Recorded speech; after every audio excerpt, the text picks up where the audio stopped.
And I wanted moms and dads to have the freedom and the permission to be able to pivot, to be able to adjust. Because as your child grows and matures, you need to change and adjust. And that doesn't mean we toss the limits or the boundaries or the rules. It doesn't mean that at all. Hey guys, today's episode is an interview with Connie Albers, who wrote Parenting Beyond the Rules, a wonderful book about raising teens with confidence and joy. You will surely love this episode. So sit back and grab your coffee and enjoy. Thanks for being here. All right, Connie, thank you for being here with us today. I'm super excited for you to spend time and talk about our children, our relationships in these teenage years.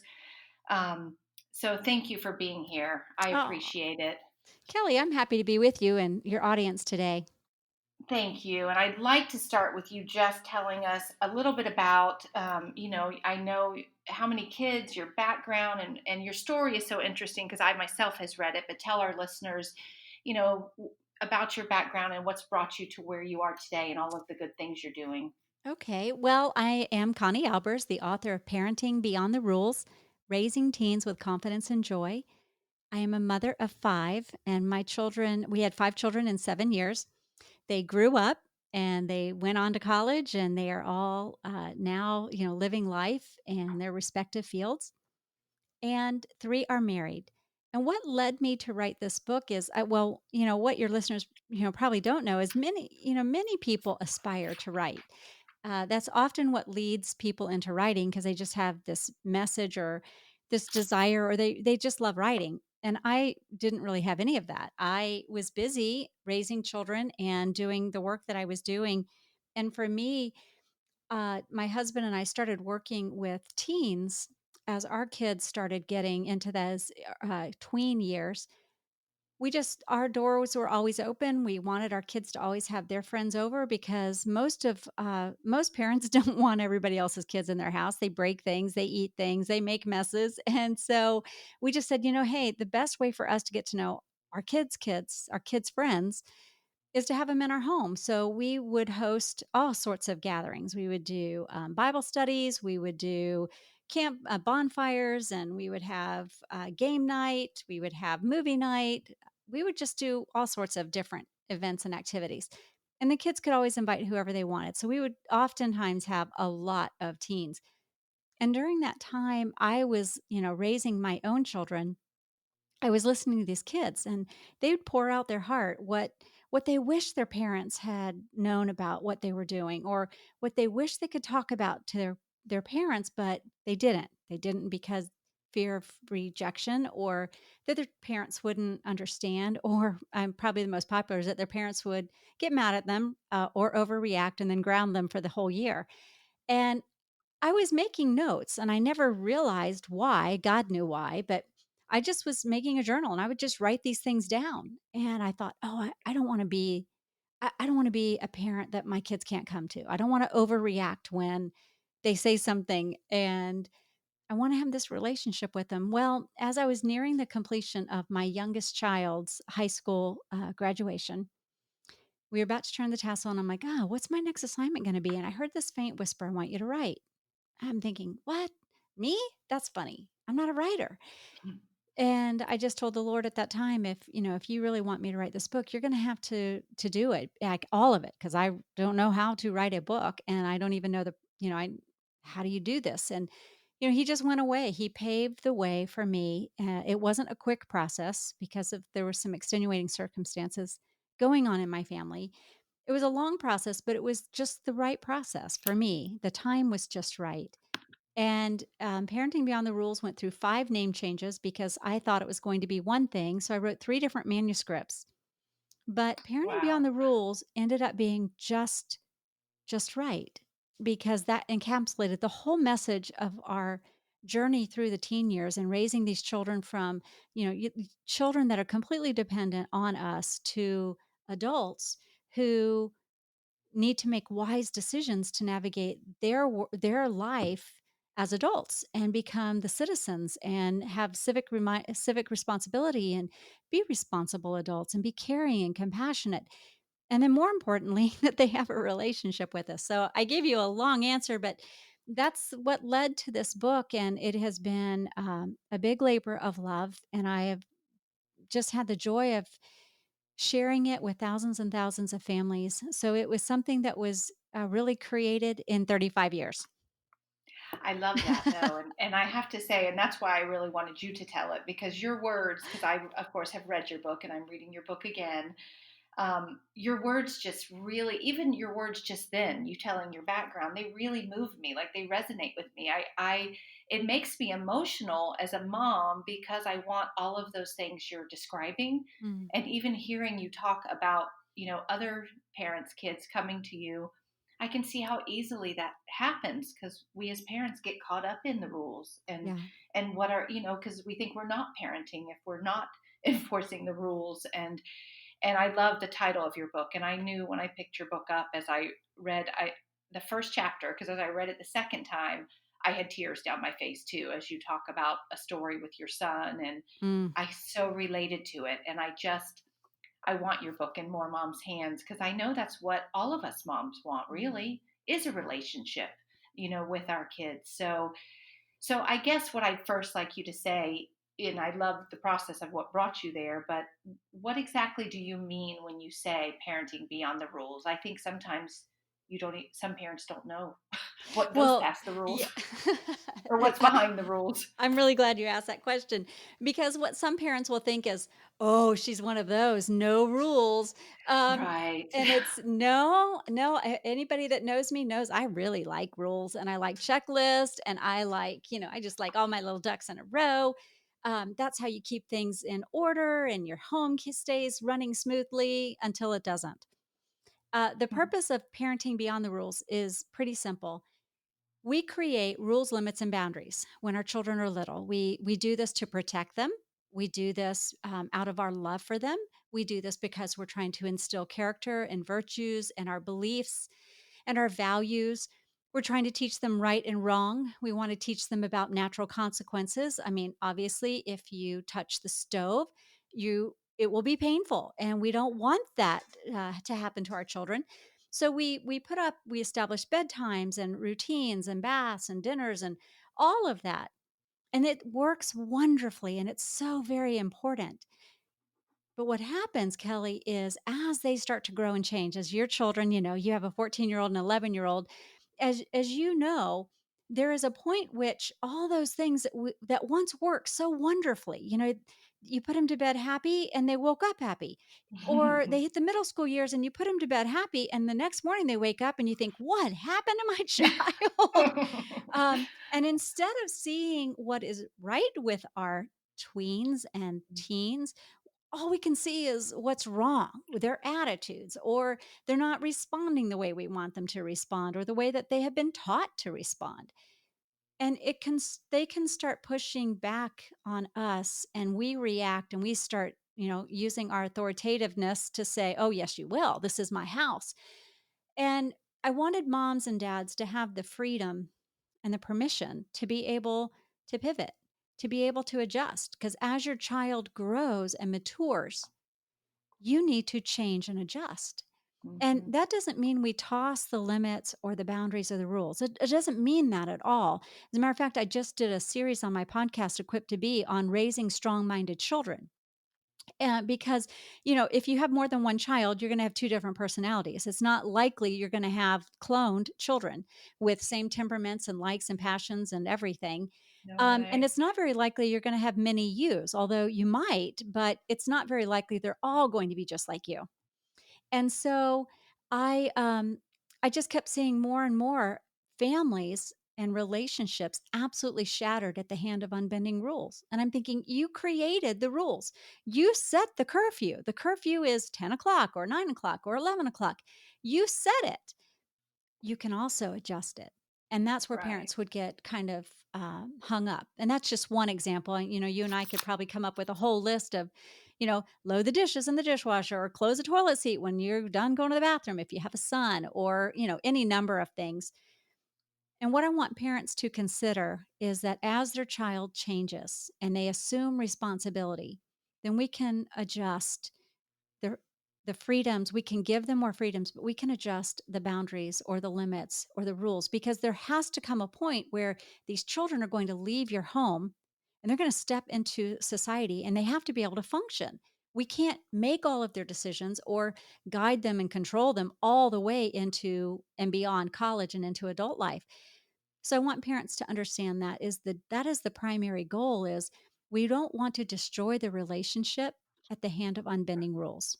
We want our children to get to the tassel, we turn the tassel and instead of saying to us, "See ya, thanks mom. I don't believe anything you just taught me," or "Hey, all that stuff is great for you, but I'm not buying it. Talk to you later." What a brokenness. What Right. a missed opportunity. We've poured into our kids our whole life. We don't want to not have a relationship with them when they don't have to. They're not forced to come home and see us. They're not required to be there on Christmas or Thanksgiving, but they want to be there. And so I wanted to paint a picture of possibilities. What can life look like when your children are 20 something? It starts today. So if what you say to me is really important to you when your kids are, 5 years or 10 years, like for you, Kelly, 10 years, you're going to have a 19-year-old. I know I mean, 5 years, you're going to have a 19-year-old. And I know you're already thinking, oh man, I'm closer to that point than I I am to when know. held them as a little baby. The time I can see there's a finite time. It's not infinite. And when we No, it's start to think that way, we start to panic sometimes, we start to choke, we start thinking, "Oh, I got all this stuff I gotta teach them, and if I don't get it done, no." not.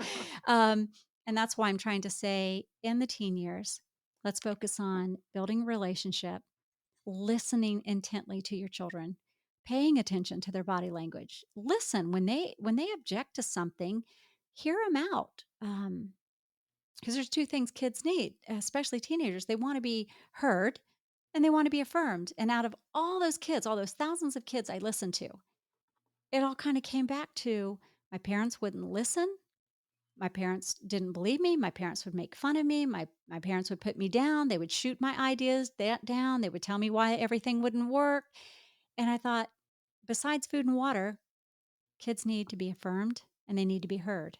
And if it's not by you and I, mom and dad, um, who's going to listen to them? There will be somebody. And my plea, Kelly, is please let it be you. Absolutely, and I love that, and I think that parents have to. It's almost I always say just opening your mind to the possibilities because I think we get so stuck in our routine of what we're doing rather than stopping and hearing, like really hearing the words you're saying right now, like really hearing that our kids want to hear, want to be heard. Yeah.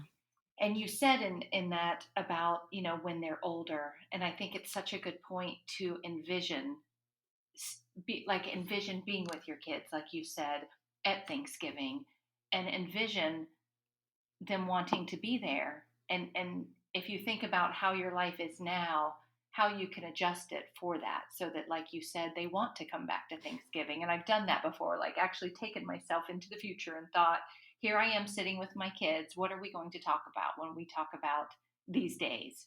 Yeah. What will they remember? How will our relationship be? And it really made me think about what I was doing day to day and how we were connecting, which, we like you said, being heard and affirmed. And I know that teens, especially teens, I say teens just because, with your book and Hmm. I think it's a new season, like you said. Every season is so different. You talk about, and you said a little bit then, what makes them pull away from us and what brings them closer to us. And you talk about this in your book. Can you give examples of Yeah, things sure. and that we do or Well, God's desire is for us to have relationships. I mean, first with Him and then with others. And so our children are naturally relational. Even the introverts, even the ones that you have to pry, you ask them a question, "How was your day?" "Fine." And then you Mhm. have other children, it's like, how was your day?" "Oh, mom, you would never believe what happened today." Um, and so I have some of both. And so in the book, I do talk about, how do you ask the right questions to get those children that love one word answers, how do you get them talking? So I do give suggestions in that. But So often kids start to push back when they feel like they have no control. I mean, nothing is in their control. I mean, and you think about it, they didn't choose the house they live in. They didn't really get to choose the bedroom that they get to sleep in or the bed that they sleep in. Um, they don't get to decide what necessarily they want to study because they have to study subjects in school and they're not all their favorites. They don't get to usually decide curfews and just a litany. They don't decide the zip code. They don't decide their school district. They didn't get to pick who their mom and dad would be, or their grandparents, or the neighbors. And so much when we start to think about how little control they have and the natural desire to control can create conflict and stress. And so, one of the reasons children, especially teens and tweens, start to push back is they have their own ideas, and they want their ideas again heard, and they want the opportunity to try. And they don't necessarily think they're going to fail. They kind of learn that they might face plant a few times or make some bad decisions, but one of the things that happens is if you get into this battle with your kids where you tell them what to do and then they have to do it and you've decided how they're supposed to do it, when they're supposed to do it, where they're supposed to do it, and they may have a different idea, then what happens is they view what you're telling them to do as you're trying to control them, and then when they say, "I don't think so," then you take, and they may not actually say that, but in their heart, they may be thinking, "You and what army's gonna make me do that?" And so Right. then they react, and mom and dad takes that as, "Oh, you're rebelling. You're not being obedient." And I'm just saying to parents, "Wait, let's just step back. Let's change that conversation just a little bit. Let's not look at this as a control or rebellion issue.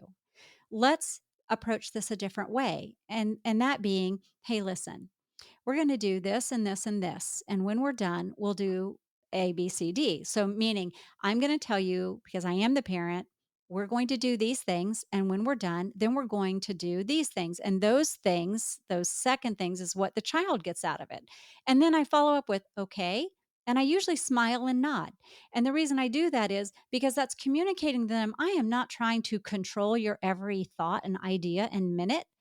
But I do know that there's some things that you don't necessarily know, that maybe I've got to take one of the kids to the doctor, or maybe I've got to take some food to grandma, or I've got to do an errand, or, something else that they may not know because it's not in their mind, but it's in yours. And so when we start to realize, if we just communicate what it is that we need to do, so we're going to get up at 7, we're going to get breakfast by 7:30, we're going to pick up the house for just like 20, 30 minutes. We're going to going to run to school or get to school, if you depends on if your children are in school, go away to school or you homeschool them. And then you say, and when we're done with that, then we're going to go to the mall, we're going to go shopping, or we're going to go have lunch, or we're going to go play, the park and play basketball or whatever it is that they really enjoy doing. Or, hey, then you have the rest of the day to do what you need to do. Okay. And you always say it with that enthusiasm. Okay. We're working together here. The other Right. thing is important, Kelly, is that they need to know their identity wraps up within the family. I mean, they need to know that they are part of your family. Like, my children are now all adults. And like I said, 3 are married. And they still know, I'll say to them often, we are the Albers. We are the Albers. We're the Albers family. You belong here. All your idiosyncrasies, your attitudes, your good days, your bad days, you're still part of this family. Good, bad, and ugly. You belong here. And when children know that their identity is found within the unit and that it's a safe place, then they can trust you're leading and you're guiding, because you're not trying to push them and drag them certain places. And I don't mean literally, I mean figuratively. Um, but they know that your desire is just to help them on the next step of their journey. And by communicating that we are a team, we're working together. There will be a point in time that you won't be living here. You won't have to, you know, eat breakfast at a certain time, and you're not going to have to eat this for breakfast, because you'll be able to go buy your whatever you want. If you want Pop Tarts every day, you can do that. But for right here, for right now, we're having, frosted strawberry Pop Tarts, and that's what we're having on Tuesday, or we're having popcorn and fruit dinners on Friday nights because mom frankly needs a break.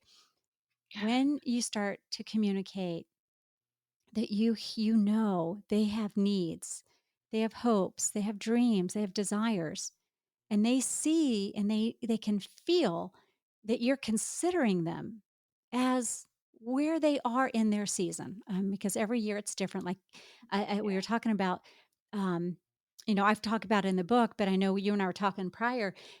There comes a point where most parents can identify a turning point in their relationship with that child, whether the child starts having attitude, gets a little smart mouth, or says they did a chore and they didn't really do a chore, and then you caught them and now you're into this battle because they didn't tell you the truth, and it just goes on from there. But there's usually a defining moment that we can all kind of go back to, and I wrote about this in Right. the book, and it was my oldest son. He was 15 years old, and I bought him his favorite deck of cards. He was into trading cards at that time. And really, we spent all of his budgeted birthday money that my husband and I had set aside for the kids' birthdays on this pack of cards. So I was really hoping we would just get a Grand Slam card. And after he'd opened all these packs, I just saw this disappointment. And I took it personally and I thought, oh, I got him a bad box. Like it was my fault that I picked the wrong box. And I noticed that was the turning point in his life that I realized something was different. And people may think, "Well, that's not even really a big deal." It doesn't have to be a big deal. You just know when you start seeing things change within your children. And a wise mom and dad pay attention to that stuff and they make note. And then they start to say, "Okay, now we may have to have a different dance here so that we can all still be moving in the same direction." And that's so true because I was telling you before, and it's funny is that it's when I got your book when I saw the turning point in my older. And Mhm. it's exactly what you said. I saw it, and at first I had so many emotions. I wasn't sure what to do. And I'm a big reader. When I and like you talk about seasons, I feel like when I get in a new season, it takes me a little to adjust, but then I start researching, reading, because I know I need guidance in my new seasons. and and your book was the perfect place to realize, where to push, where to let, step back, what, Mhm. what they needed. It hit so perfectly, but there was absolutely a turning point to see. Um, and we have to see those as parents because we can't just keep going along as we were before. Like we have to, like you said, those words, pivot and adjust. And Mhm. it's okay to change the rules or move them a little bit or And change the boundaries. We I'm have glad you to. said that, Kelly. It just triggered a thought. Sometimes parents have asked me, but Connie, you have to be consistent. Yes, I am 100% in agreement. We need to be consistent. What is consistent? What is constant in a family? Change. The constant is change. You have Yes. human beings with different hopes, dreams, and desires, and you're shaping, form, and fashioning that child into the person they are supposed to be, not into the person you want them to be, Right. or not into the person your best friend's kids that are so amazing and you want your kids to be just like those children.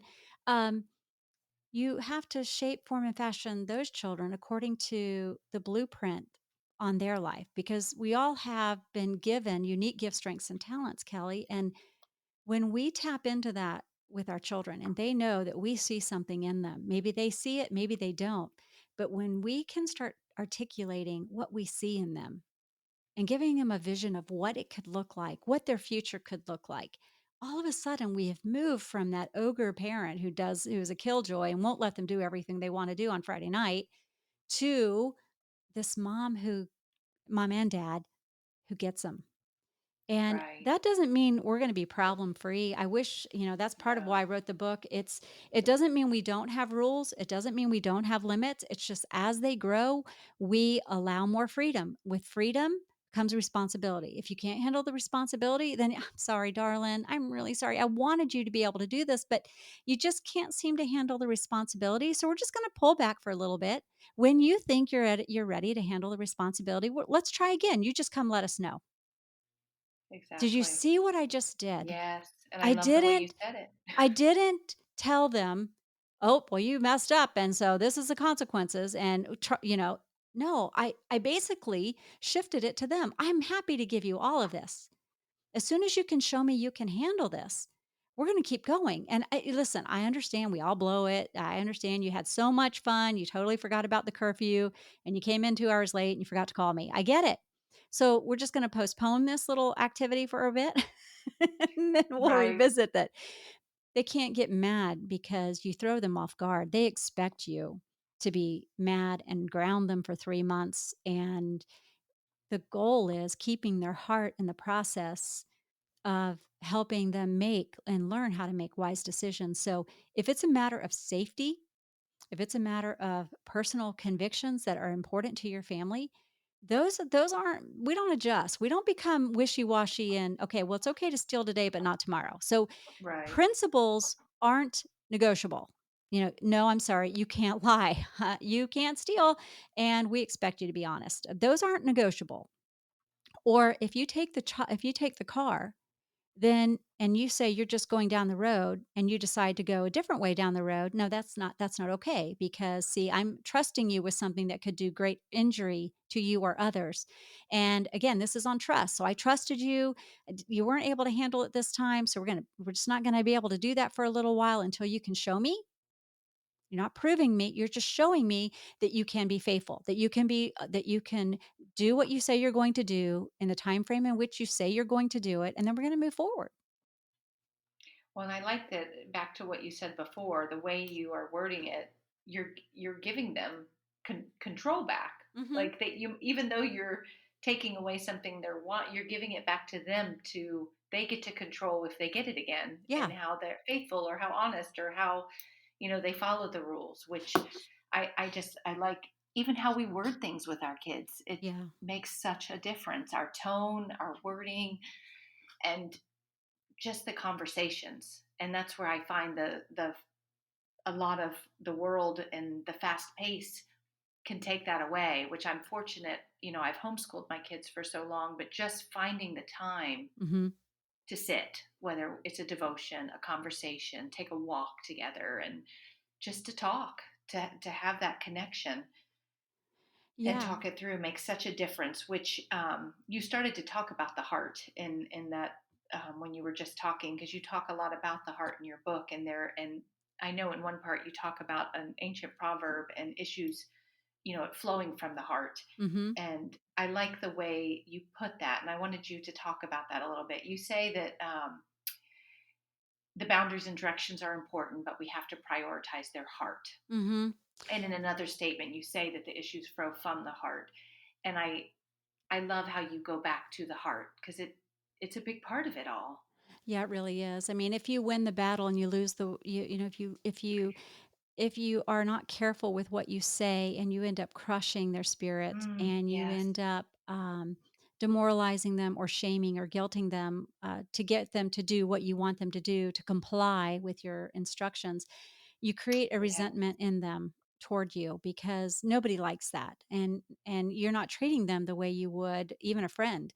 um, you would give a friend, oftentimes we are given more grace than sometimes we do our children, and our children are the ones that we want to do life with. I mean, our friends are great, but you and I both know the older we get, friends come and friends go and very few do life with us. But Right. um, the thing about keeping the heart is so profound because when I talk about relationship in the context that I mean this is in the teen years, so often society is telling you that, okay, mom and dad, we'll take it from here. You've got them this far. We're the experts, and their peers are the most important thing. Their friends, the band Oh, teacher, the coach. They're the ones that are really pouring into your kids, and they'll take it from here. And I resist that. Yes, they do play a vital role, but parents are the primary influence in their child's life, and if you aren't careful and you damage the relationship, you can't influence them. And so you actually abdicate the greatest role you could have in the season of their life that's most critical, and that's during the teen years. So consider what it is that you're wanting and the requests that you're making and how you're making them. And then look for ways that they can feel like they have come to a point of agreement with it and not so dogmatic in do this or else. And, I'm guilty of it. I think that's probably why I can write so many stories in the book is I had a lot of practice with, certain kids not getting it right. But when our children desire to talk to people and we just look at their cell phones and look at their social media posts, and I want parents to realize they can be that person. Doesn't mean those other people, other influences aren't important because they clearly are, but they're not the most important. And if we work on fostering and caring for the heart of the child in a sense of their relationship, their feelings, validate who they are as people and not just children, that they are in a process, they're on a journey, they are a masterpiece in the making, and you help paint those pictures of possibilities before them, then what you start to see, and I don't know if I'm talking about the right thing here, so you can correct me, but You are. then you can start to see them, all that you've poured into them all these years. It's just been poured into them. Then they have the opportunity you have the privilege of watching it all kind of bubble up and bubble out. And that's why it says out of the heart of out of the heart flow, out of the mouth flow the issues of the heart. So what's in there is going to come out. And that's also a good telltale sign that there may be some problems going on when what comes out isn't exactly kind or thoughtful or respectful. There could be some more stirrings going on in their heart. And I encourage parents, get to the heart of the matter. Find out what's going on and ask them. If you ask them, kind of going back to that statement you made about listening, if you ask them with an intent to hear and Mhm. not as an opportunity to fix or correct uh, their wrong thinking, um, if you listen intently with a desire to hear, they'll tell you. And when they tell you, just be quiet, just sit and listen. Let them Yes. get it out. And if you feel like you have just been wrongly accused, be quiet. Right. Let them talk. And then at the end, say, I think I heard you say this. And then repeat it back. And then start with, did I get that right? Is that what you were trying to say? Don't expect them to get it right the first time because they're awkward with their words. And they're Right. also afraid of their words because their words have the opportunity to cause hurt or pain to them. And they're not necessarily thinking, maybe if I say this, I might hurt my mom's feelings. Some of your children will, but some of them will just not know how to articulate how they feel like you've maybe wronged them, or maybe it has nothing to do with you and they got sarcastic or snotty, smart mouth with you, and you thought it was you, but you didn't take the time to find out something happened after school or in the locker room or with one of their best friends or maybe with a teacher, and it's really rocked them and they don't know what to do with it. So they come home and they take it out on the people they feel safest with, which is mom and Right. dad or siblings. If we don't stop long enough to get to the why, then we react and it pushes them further away. And I'm saying it doesn't have to be that way. And this, I feel like you said so much good stuff, but I feel like, and this, I mean, this is real stuff. Like, this is what you deal with as parents. And I find that I think I've improved on this. And I think it's good for parents to hear that even if you do this good one day, you might mess up the next. But I know that I've learned that I just come back to my kid and I say, listen, I'm really sorry I overreacted. I shouldn't have, I should have let you talk first rather than thinking that you did something wrong or, and you can, I do think there's always that possibility to get back to a better place if you let your guard down and have that conversation with them and let them talk like you said. And I've gotten to that place with them a few times and it just feels so like you really feel like you're growing in your relationship when you do let them talk because I think you said earlier they're much closer to being an adult now Mhm. than they are to being a little person. And I say that to them a lot. I said, listen, we're in the stage where you're growing and learning and doing a lot on your own and I'm here to guide you and help you. And this is how they grow, right? This is how Mhm. they learn. This is how, but you want them to be able to feel like they have a safe place to talk it out and Mhm. not be. judged, or like you said in the beginning, not knowing what your reaction's going to be able to be that parent that can listen I and don't know not about you, but overreact. some of our well, we've had 2 places that are, like, the most pointed places for conversation. That is late at night when the lights are dim. Oh. That's just like you just ask just maybe the right question in the right tone of voice, and all of a sudden, and some of them, they just wanna stay up later, but, you start getting to these deep conversations, and I think I'm convinced now because I've just my own experience plus all the people I've had the privilege of of talking with.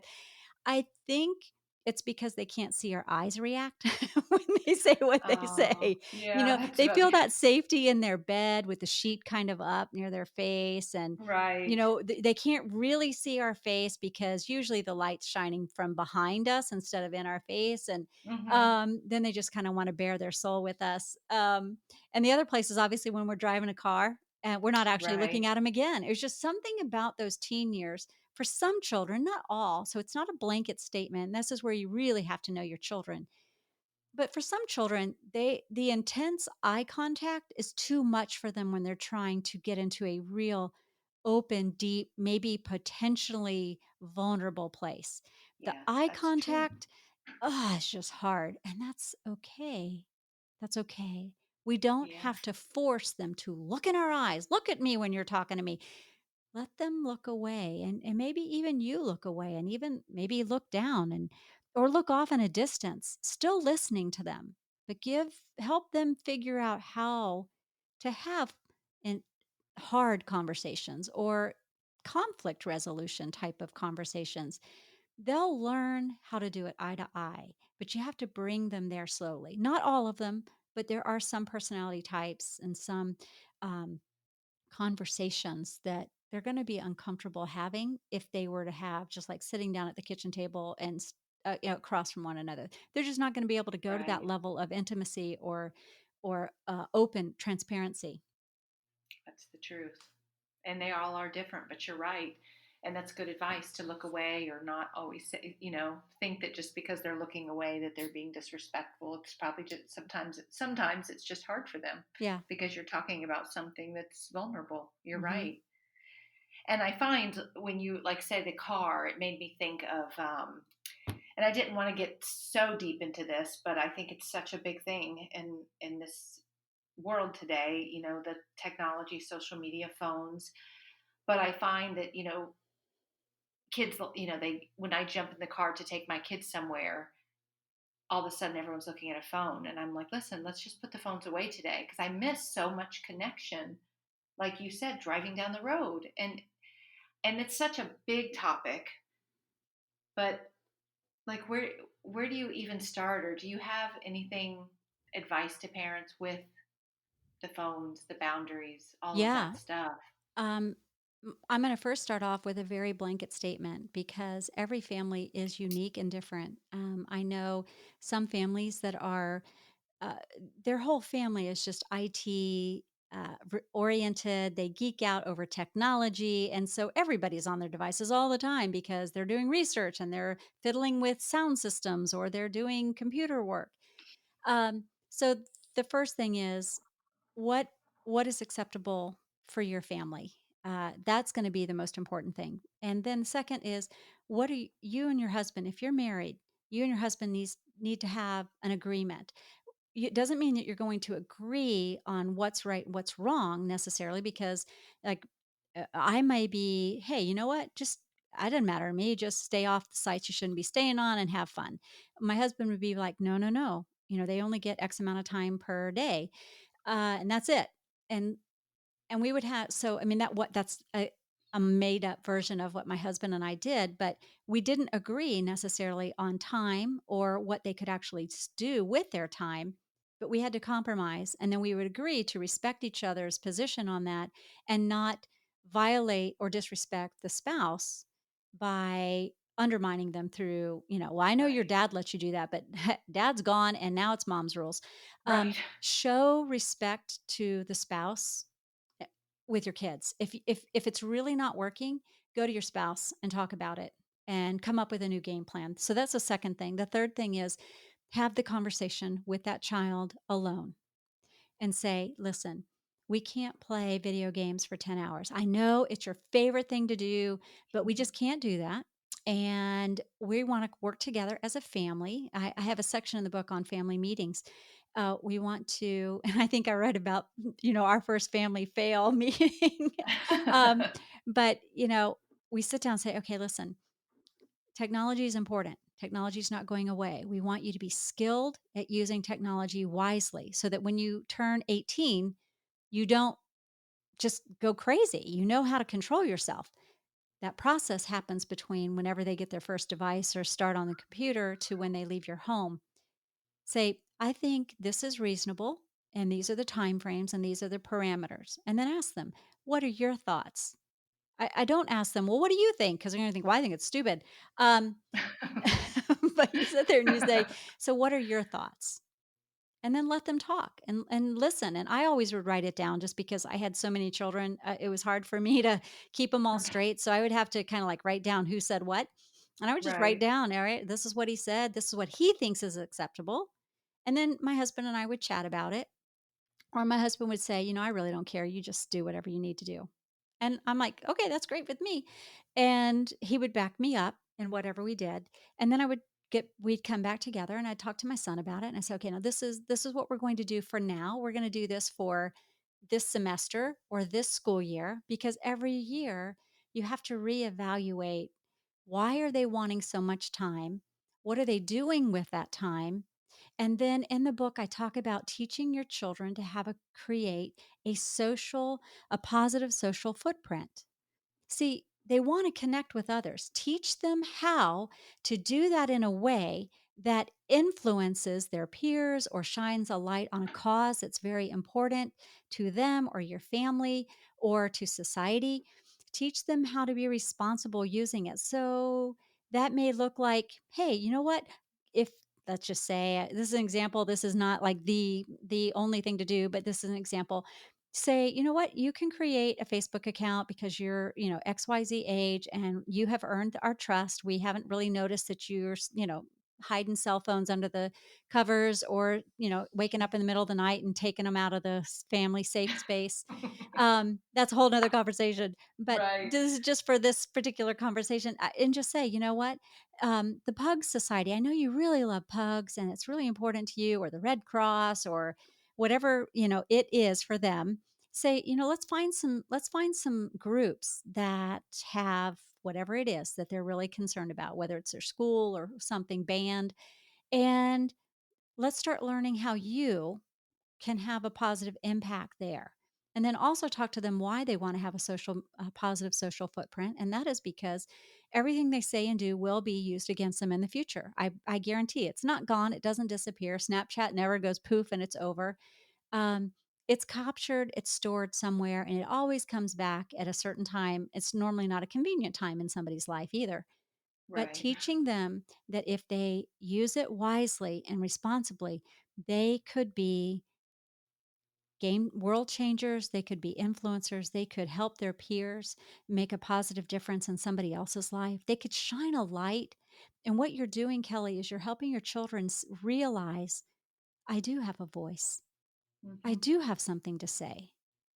I can help people understand and bring awareness to something that I am passionate about and help that cause.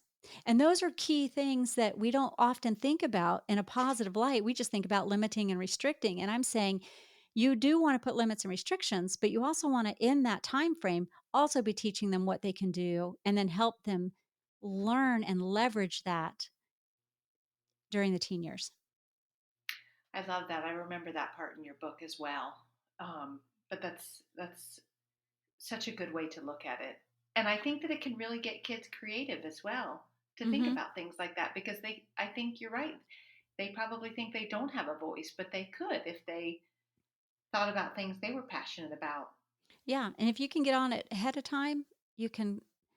And showing them the hidden, I mean, not showing them, but telling them and talking about the hidden dangers and what it's doing to some people's lives. I would use other people as examples. If they probably hadn't have posted that, they might not have lost their job. or Right. they might have gotten into that college, or maybe that coach would have taken a second look at that child, that athlete, your son, your daughter. Maybe they would have looked at them a little more closely when they saw that when you get on these different platforms, you're doing you're doing good things. You're doing Right. meaningful things. And there's something about doing something meaningful instead of mindless. Although sometimes we all need mindless activities, but there's something that happens in our teens that helps them grow up and realize they have a place in society and you're helping them find out what that place is going to be. Right.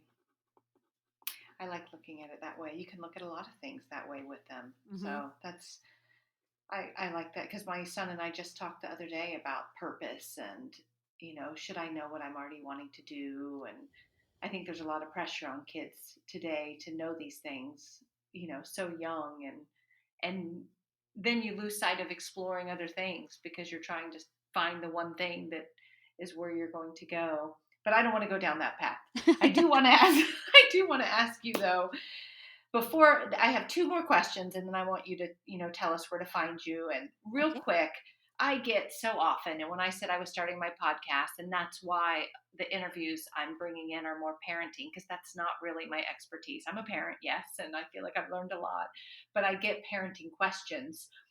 And some of the things, the question I've gotten so often is chores. And I have to say, I feel like just like you said, and it's true with technology, every family's different, every child's different. But do you have any advice to parents, especially of teenagers, Yes. as how to get them to help you with chores? Well, they don't go on hiatus just because they turned a teenager. They have been doing probably help around the house since they were itty bitty, making their beds or cleaning up the kitchen, sweeping the floor. And then something happens. All of a sudden, they think, well, why do I have to do this? I didn't make that mess.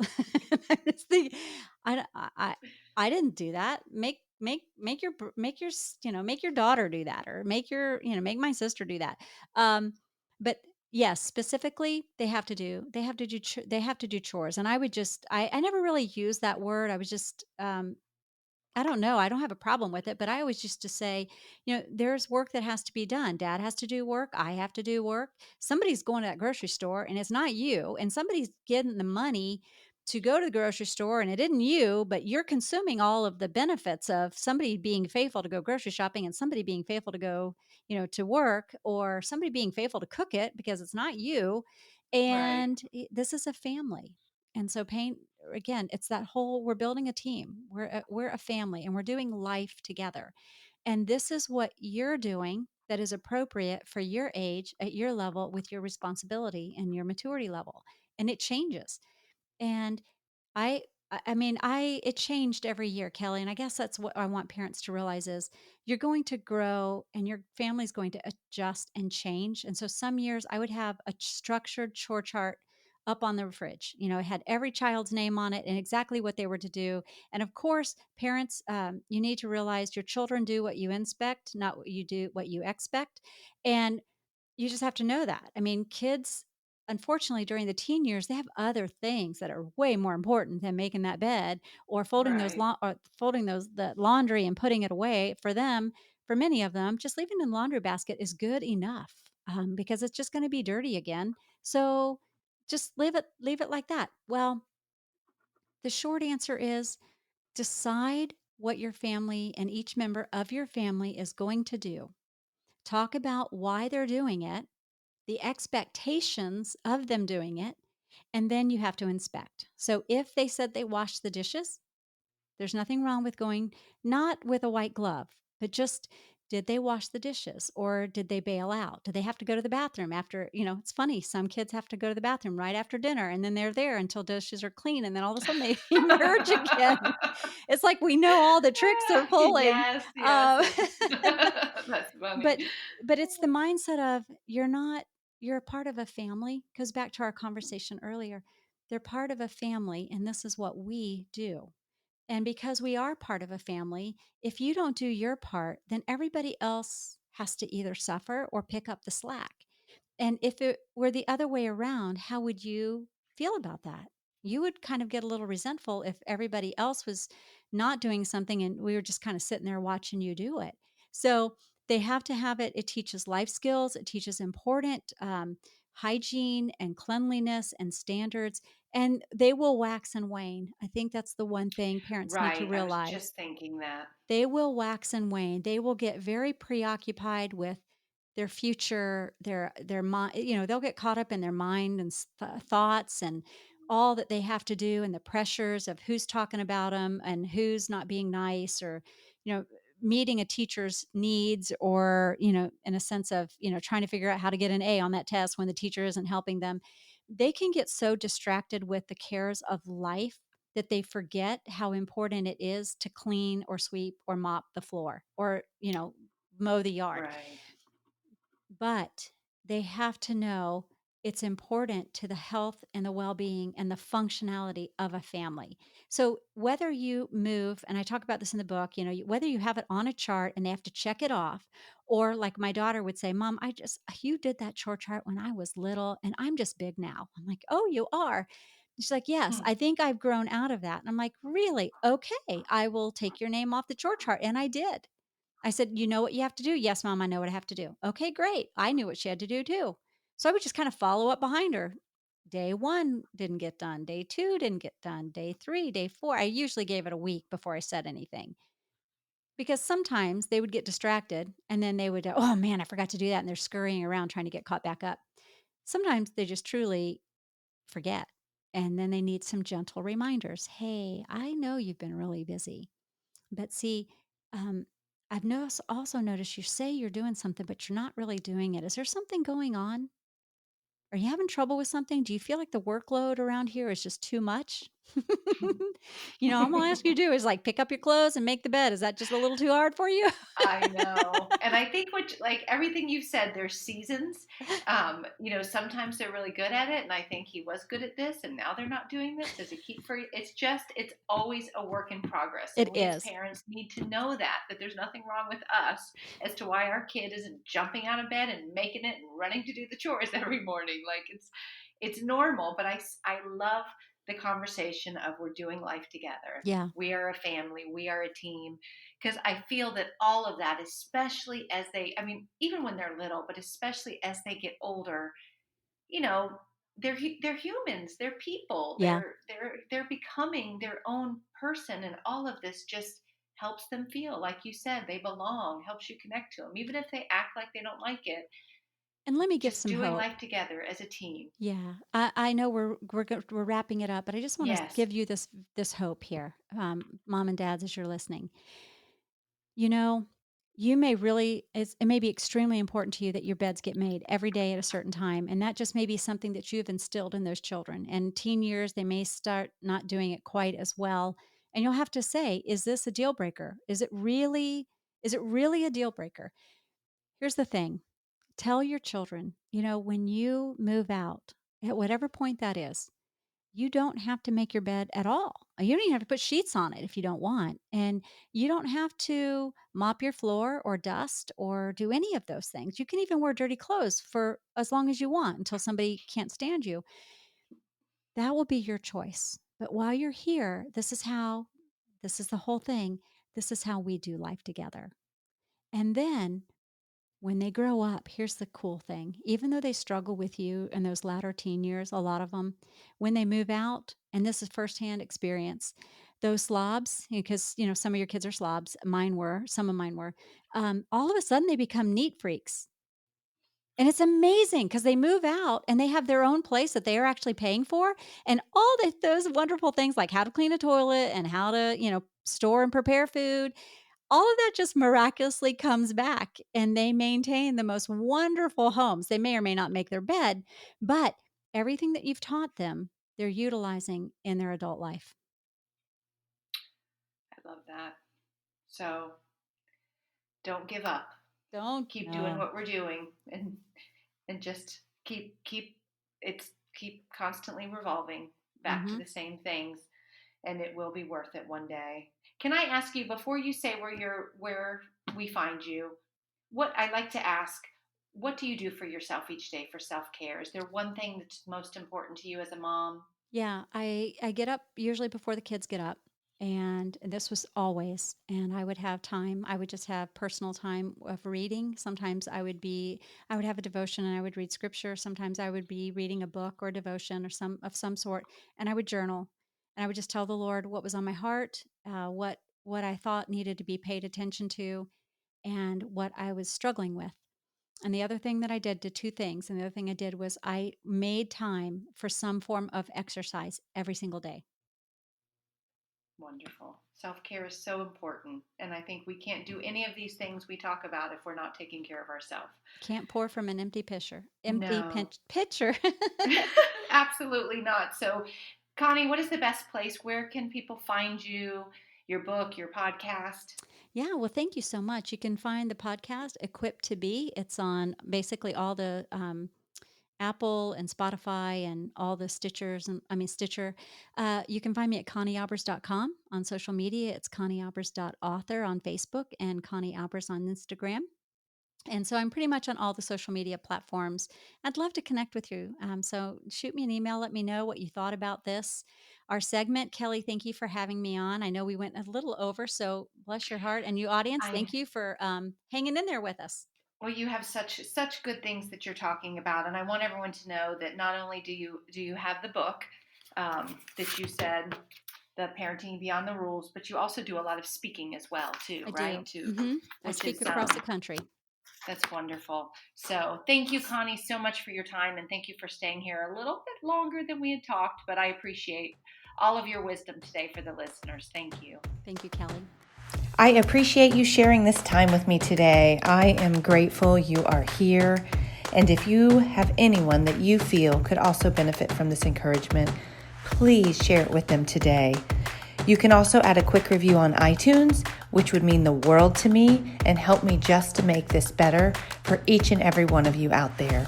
I will be here each week, so please be sure to subscribe to the podcast or join me at kellyrenato.com to get the latest episode and more tools to help you on your journey to feel your best and enjoy every single day exactly where you are. I would love to have you join my journey, and let's all add good, healthy vibes anywhere we can every single day. Enjoy your week and embrace the season you're in, and I look forward to next week. Take care. Bye-bye.